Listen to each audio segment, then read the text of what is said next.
ក្រោកចេញផុតពីព្រះសម្ពុនមិនយូរឡើយក្រោយភ័ន្តតាហាថ្ងៃត្រង់ហើយនាមិនកន្តាយក៏សាស្តាឆ្នាំអាសាញ់ខែមាឃថ្ងៃអាទិត្យពេញបរមីពិនថ្ងៃនោះណាព្រះអង្គទ្រង់ដឹងអាយុសង្ខារចំពោះមុងមាគ្រានោះឯងនៅនាបាវ៉ាឡាចេតីក្បែរវេសាល័យក្រៅកំផែងក៏ក្រៅធរណីក្រុមកន្លែងក៏លន់ខ្វាន់ខ្វែងតអាកាសក្រោយមកពីខោជួបជុំគ្នាអង្គព្រះភគវាទ្រង់បានត្រាំងសំដែងគាថាអង្គចាណាំងរំលឹកយ៉ាងច្បាំងត្រាំងអវានទ្រង់បានត្រាថាសង្ខារទាំងឡាយតែងតែអន្តរាយវិនិច្ឆ័យខូចខានចូលអ្នកទាំងឡាយកំបីប្រមាណ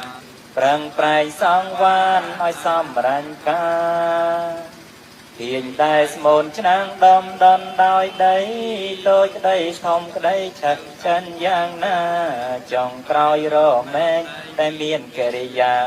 បែកធ្លាយធម្មតានេះជាការពិតយ៉ាងណាជីវិនសំសាននេះក៏ក្មេងចាំងមានក្រពីរឹកបណ្ឌិន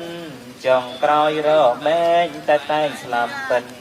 បានបងជីវិនក៏យ៉ាងនោះដែរជីវិតថាគតមានប្រមាណតែងគោរំទៀងពេញអិនកិញកែប្រែពីថ្ងៃនេះទៅនៅត្រឹម3ខែតថាគតត្រូវតែបរិនិព្វាន3ខែកន្លងយ៉ាងរហ័សសែនសោកស្ដាយណាស់ព្រះទ្រង់ញៀនវេលាចិត្តភ្លឺទ្រង់ចូលឈានហើយក៏នឹមពៀនកណ្ដាលព្រៃក្នុងខែពិសាថ្ងៃអង្គារឆ្នាំអាសាញ់វេលាចុងរាត្រីថ្ងៃដំ5កើតពេញបរមីបរិសានប្រងស្រីជុំត្រៀបត្រាទីត្រង់នឹមពៀននងតាំងនៅក្បែរផ្លូវទៅក្រុងកុសិនារារាំងភ្នំមួយគូសាលត្រឹងសាមានទាំងសីលានៅចន្លោះកុំថាឡើយមនុស្សសោយសោកាសូមបីទេវតាតាមទាំងអង្គយំសោកបោកប្រានស្ដាយស្រណោះលន់ក៏ក្រើកអង្គភុំផែន